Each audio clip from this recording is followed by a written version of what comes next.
জিও এডুটিউব সৃজনে নতুনের অঙ্গীকার। আসসালামু আলাইকুম ওয়া রাহমাতুল্লাহি ওয়া বারাকাতুহু।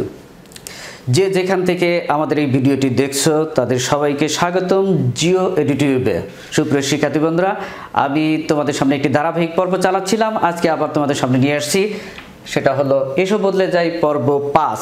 এই পর্বে তোমাদের জন্য থাকছে একটি নতুন টপিক, সেটা হলো যে অল্প সময়ে বেশি পড়া। আমরা সবাই চাই সময় বাঁচানোর জন্য কিভাবে অল্প পড়ে ভালো রেজাল্ট করা যায়, কিভাবে 2 ঘন্টার পড়া আধা ঘন্টায় করা যায়, 4 ঘন্টার পড়া 1 ঘন্টায় করা যায়।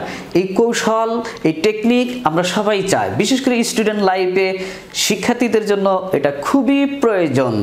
আজকে আমি তোমাদের সামনে নিয়ে এসেছি এই ব্যাপারে 7টি টিপস। এই 7টা টিপস যদি তোমরা বাস্তব জীবনে প্রয়োগ করো, প্রতিদিন অভ্যাস করো, তাহলে দেখবে যে জাদুর কাঠির মতো তোমার জীবনে কাজ করছে, তোমার জীবনে চেঞ্জ করার জন্য, তোমার ক্যারিয়ার ডেভেলপমেন্ট করার জন্য। তাহলে চলো, হাত দেরি নয়। আজকে আমি এখানে 7টা পয়েন্ট এখানে পয়েন্ট করে রেখেছি, একটা একটা করে পয়েন্ট তোমাদের সামনে তুলে ধরছি। দেখা যাক আমরা অল্প সময়ে কিভাবে বেশি পড়তে পারবো। এই কৌশল, এই টেকনিকের জন্য প্রথম পয়েন্টই হলো তোমাদেরকে আমি লিখছি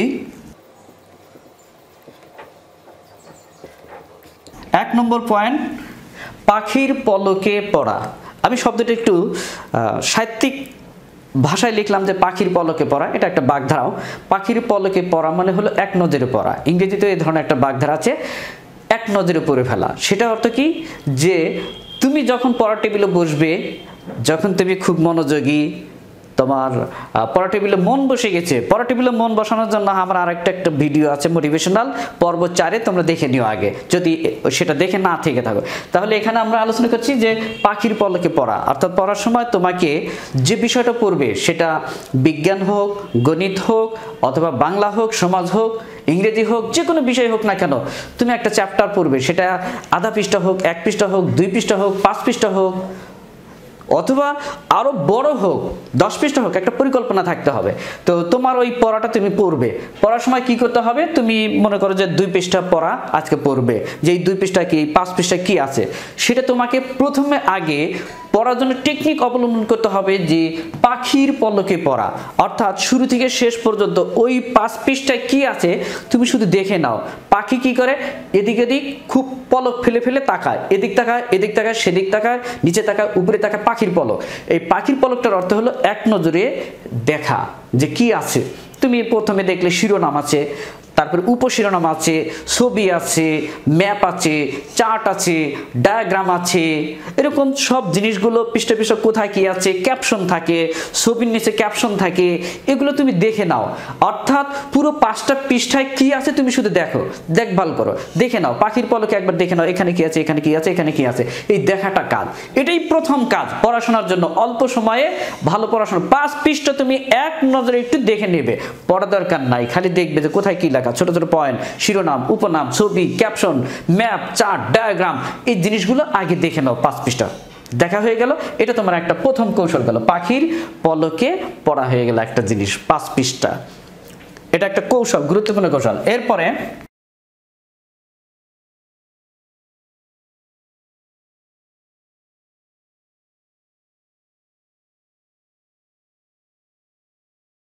আমরা 2 নম্বর পয়েন্ট নিয়ে আসছি।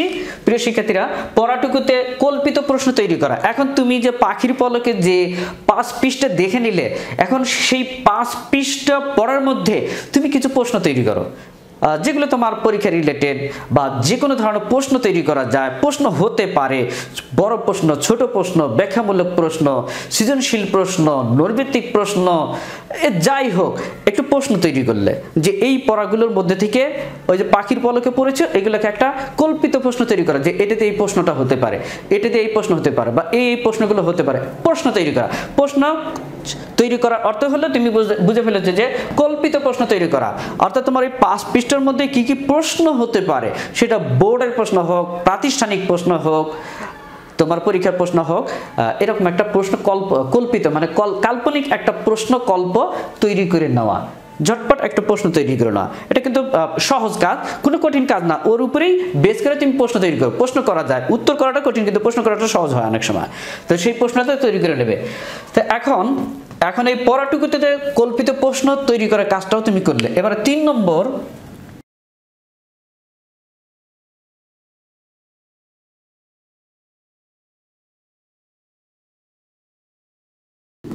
3 নম্বর পয়েন্ট করেছি যে প্রশ্নের আলোকে সাধারণ পড়া। তুমি যে প্রশ্নগুলো তৈরি করলে এই প্রশ্নগুলোর উত্তর আসলে কোন পৃষ্ঠায়, কোন জায়গায়, কোন শিরোনামে, কোন উপশিরোনামে, কোন অনুচ্ছেদে আছে, এটা একটু পড়া, খালি জাস্ট পড়া, রিডিং করা।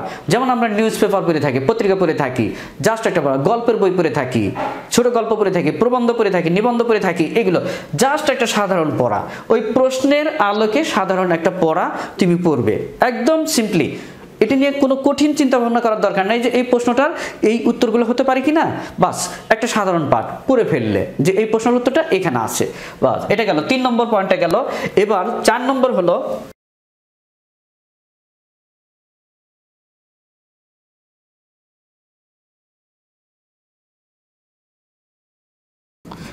প্রিয় শিক্ষার্থীরা, আমি 4 নম্বর পয়েন্ট করেছি নিজেকে শুনিয়ে জোরে জোরে পড়া। খুবই গুরুত্বপূর্ণ একটা বিষয়। এখন আমরা আস্তে আস্তে ধারাবাহিকভাবে একটা গভীরতার দিকে প্রবেশ করেছি। সেটা হলো 4 নম্বর পয়েন্ট হলো যে নিজেকে শুনিয়ে শুনিয়ে বা নিজেকে শুনিয়ে জোরে জোরে পড়া। তুমি যে পড়াটা পড়তেছো ওই পড়াটাই, ওই যে একটা প্রশ্ন তৈরি করেছো, এই প্রশ্ন উত্তর এটা হতে পারে, এই প্রশ্ন উত্তর এটা হতে পারে, এই প্রশ্ন উত্তর এটা হতে পারে, তো এই পড়াটাই আর নীরবে নয়, মনে মনে নয়, তোমাকে সশব্দে পড়তে হবে। সরব পাঠ যাকে বলা হয়, সরব পাঠ মানেই হলো নিজেকে শুনিয়ে শুনিয়ে পড়া। নিজের কানে শোনাতে হবে যে তুমি এই প্রশ্নের আলোকে এই পড়াগুলো পড়তেছো, এটা এই প্রশ্নের উত্তর হতে পারে, তাহলে সেটা নিজেকে শোনায় শোনায় জোরে জোরে পড়া, সশব্দে পাঠ করা, কানকে পড়ার সঙ্গে একদম ডাইরেক্ট সংযোগ ঘটিয়ে দেওয়া। অর্থাৎ তুমি যা পড়ছো সেটা নিজের কানে শুনছো, মস্তিষ্কে পৌঁছে যাচ্ছে। এটা সবচেয়ে গুরুত্বপূর্ণ একটা বিষয়, নিজেকে শুনিয়ে শুনে জোরে জোরে পড়া। অনেকে আছে ছাত্র জীবনে মনে মনে পড়ে, মনে মনে বলি, আমি সকালে উঠিয়া আমি মনে মনে বলি বা মনে মনে পড়ি। এই মনে মনে পড়া বাদ দিতে হবে। মনে মনে পড়া কখন? যখন তুমি একটা উপন্যাস পড়বে, একটা গল্প পড়বে, তখন শুয়ে শুয়ে আরামে পড়বে, সেই পড়া।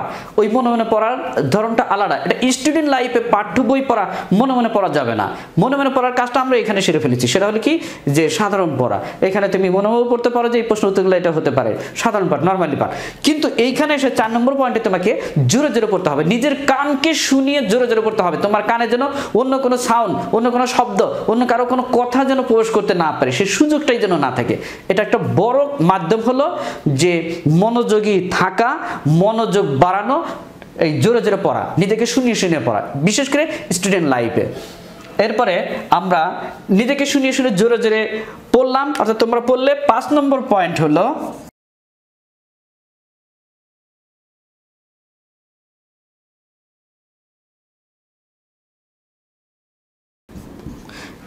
এটা হলো এই যে 4 নম্বর পয়েন্ট, নিজেকে শুনে শুনে জোরে জোরে পড়লে যে বিষয়টা, এই বিষয়টা সেটা অঙ্ক করা হোক, বিজ্ঞান পড়া হোক, তোমার ইংরেজি পড়া হোক, বাংলা পড়া হোক, যে কোনো পড়া, যে স্টাইলই হোক, এই ফরম্যাটের মধ্যে পড়ে যাবে, কোনো না কোনো ভাবে পড়ে যাবে এই 7টা পয়েন্টের মধ্যে। তো এখন কয়েকবার রিভাইজ দাও। তুমি যে অংশটুকু পড়লে যে এই প্রশ্নের উত্তরটা এটুকু হতে পারে, তাহলে ওই অংশটুকু তুমি নিজেকে শুনে শুনে পড়েছো, এখন কয়েকবার রিভিশন দাও, ওই অংশটাই কয়েকবার রিভিশন দাও, মানে 1 বার, 2 বার, 3 বার, 4 বার, প্রয়োজনে 5 বার, জটিল হলে আর একটু বেশি। তো কয়েকবার নিজেকে শুনে শুনে সেটাকে রিভাইজ দেওয়া, পুনরায় পাঠ করা, পুনর্বার পাঠ করা, এটা খুবই গুরুত্বপূর্ণ। যখনই এই কাজটা হবে তখন তোমার পরের কাজটা মোটামুটি 80% হয়ে গেছে। তোমার এই যে অল্প সময়ে যে বেশি পড়া, এই কাজটা হয়ে যাবে অলরেডি, তুমি বুঝতেই পারবে না কিভাবে হয়ে গেল। এরপরে 6 নম্বর হলো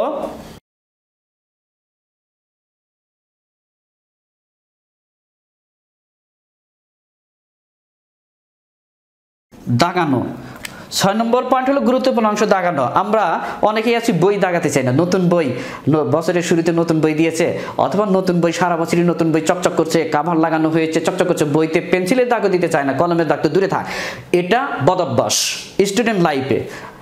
আমি আমার অভিজ্ঞতার জীবন থেকে বলছি, মেধাবীরা কখনো দাগানো ছাড়া কোনো বই পড়তে পারে না।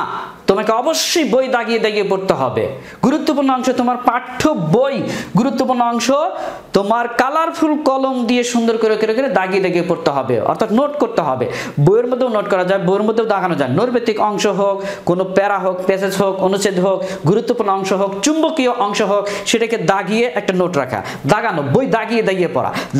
দাগিয়ে পড়ার অর্থ হলো যে একটা বই, মনে করো তুমি নৈর্ব্যক্তিকের জন্যই দাগালে একটা চ্যাপ্টার, সেটা বিজ্ঞান হোক আর তোমার বাংলা হোক, সমাজ হোক, গুরুত্বপূর্ণ অংশগুলো নৈর্ব্যক্তিক প্রশ্নগুলো দাগিয়ে দাগিয়ে পড়লো। এটা কি হয়, পরবর্তীতে যখন বইটা খুলবে ওই দাগানো অংশগুলোই চোখে পড়বে, শুধু চোখে পড়লে বাস তোমার পড়া হয়ে যাবে। কিন্তু বইটা যদি দাগানো না থাকে তাহলে তুমি আবার ওই বইটা পড়তে যাবে, পড়া সম্ভব হবে না।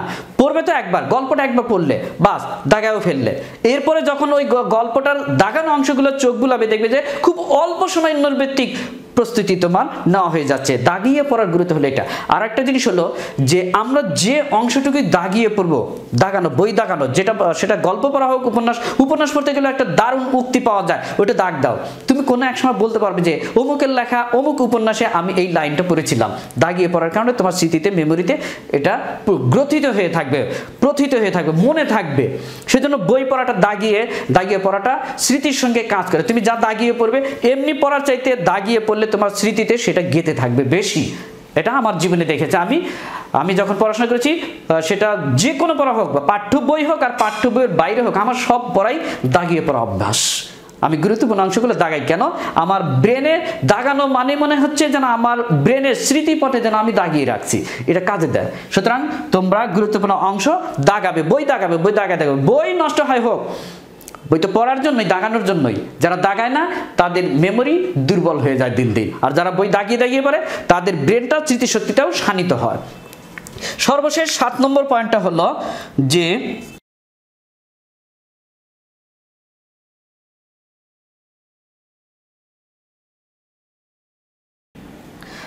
7 নম্বর পয়েন্ট, জটিল অংশ রেখে দেবে। সুপ্রিয় শিক্ষার্থীরা, আমরা সর্বশেষ লিখেছিলাম কি, যে জটিল অংশ রেখে দেবে। এটার অর্থ হলো যে তুমি একা একাই যে সব বুঝবে, বিষয়টি এমন না। অর্থাৎ তোমাকে কারো না কারো হেল্প নিতে হবে সেই বিষয়টা বোঝার জন্য। অর্থাৎ পৃথিবীতে কেউই এমন জন্মায় না যে স্টুডেন্ট লাইফে তার পড়া সব পড়া সে নিজেই বুঝবে, অন্য কারো সহায়তা লাগবে না। এটা ঠিক না, এটা ভাবাটাও অস্বাভাবিক। সুতরাং জটিল অংশ যখন পাবে পড়তে গিয়ে, সেটা যে কোনো বিষয়ই হোক, ইংরেজি হোক, বিজ্ঞানের কোনো সাবজেক্ট হোক, বাংলা সাহিত্য হোক, বা সমাজ হোক, গণিত হোক, যাই হোক, জটিল অংশ যেগুলো তুমি নিজে পারবে না, নিজে বুঝতে পারবে না, নিজে আন্ডারস্ট্যান্ডিং করতে পারবে না, পড়তে পারবে না, যে জিনিস বোঝাই জানা সেই জিনিস পড়তে নেই, কারণ সেটা তোমার মেমোরিতে কাজ করবে না, তুমি অন্য কাউকে বলতে পারবে না, নতুন পরিস্থিতিতে লিখতে পারবে না, তাহলে সেটা পড়ে লাভ কি? সুতরাং সেটাকে বুঝে পড়ার জন্য তোমাকে সেই অংশটা দাগ দিয়ে নোট করে রেখে দিতে হবে, যে জটিল অংশ রেখে দিবে যে আমি এটা বুঝি না। সেজন্য কি করতে হবে? এই অংশটুকু রেখে দেওয়ার অর্থ হলো যে তুমি এই জিনিসটা কার কাছ থেকে শিখবে বা বুঝে নিবে। সেটা হলো তোমার প্রথমে বাবা থাকতে পারে, মা থাকতে পারে, তারপরে কোনো বন্ধু হতে পারে, সর্বশেষ তোমার একজন শিক্ষক থাকতে পারেন, যে বিষয়টা তোমাকে সলভ করে দিবেন। এই 4টা অবস্থানের জন্য তোমাকে এই জটিল অংশটুকু দাগ দিয়ে নোট করে রেখে দিতে হবে। যে বাবা মায়ের জন্য যদি বাবা মা পারেন, না পারলে বন্ধু না পারলে সর্বশেষ শিক্ষক তো অবশ্যই সেটা বুঝিয়ে দিবেন। তোমাকে শিক্ষকের কাছে সেটা সহায়তা নিতে হবে। এই হলো তোমাদের 7টা বিষয়, 7টা টিপস। কি? অল্প সময়ে বেশি পড়া। তার জন্য আমরা কয়টা টিপ দিলাম? 1 নম্বর, পাখির পলকে পড়া, আমরা বুঝিয়েছি এতক্ষণ। 2 নম্বর, পড়াটুকুতে কল্পিত প্রশ্ন তৈরি করা। 3 নম্বর, প্রশ্নের আলোকে সাধারণ পাঠ। 4 নম্বর, নিজেকে শুনিয়ে জোরে জোরে পড়া। 5 নম্বর, কয়েকবার রিভাইজ দেওয়া। 6 নম্বর, গুরুত্বপূর্ণ অংশ দাগিয়ে পড়া। 7 নম্বর, জটিল অংশ রেখে দেওয়া। এই 7টা বিষয় যদি প্রতিদিন তোমার পড়ার সময় মনে থাকে, অনুশীলন করো, অভ্যাসে পরিণত করো, তাহলে দেখবে যে তোমার 2 ঘন্টার পড়া প্রথমে হয়তো 1 ঘন্টায় হবে, তারপরে দেখা যাবে যে তোমার এটা যদি অভ্যাসে পরিণত হয়ে যায়, স্মৃতিশক্তি শানিত হয়ে যাবে, কৌশল অবলম্বন হয়ে যাবে, টেকনিক অবলম্বন হয়ে যাবে। সুতরাং তুমি 2 ঘন্টার পড়া একটা সময় আধা ঘন্টায় পড়তে পারবে, আধা ঘন্টার সময়ের মধ্যে সেটা পড়তে পারবে। এবং এটা একদিকে যেমন প্রতিদিন পড়বে, সাপ্তাহিক একটা হিসাব নেবে, 1 মাসে একটা হিসাব নিয়ে দেখবে যে তুমি বুঝতেই পারবে না যে কিভাবে তোমার অল্প সময়ে বেশি পড়া হয়ে যাচ্ছে এবং অন্যদের চেয়ে তুমি এগিয়ে যাচ্ছ। অভাবনীয়, অকল্পনীয় কাজ করবে, যেটা আমার জীবনে আমি করেছি। আমি দেখেছি যে পড়াটা অন্যরা 2 ঘন্টায় পড়েছে, সেই পড়াটা আমি আধা ঘন্টায় পড়তে পেরেছি। কারণ কি? কৌশলের জন্য, টেকনিকের জন্য। সেই কৌশল, সেই টেকনিক আজকে তোমরা এই ভিডিওর মাধ্যমেই তোমরা পেয়ে যাবে, অর্জন করবে, অনুশীলন করবে। সেই প্রত্যাশায় আজ এখানেই শেষ করছি। সবাই ভালো থেকো। আল্লাহ হাফেজ।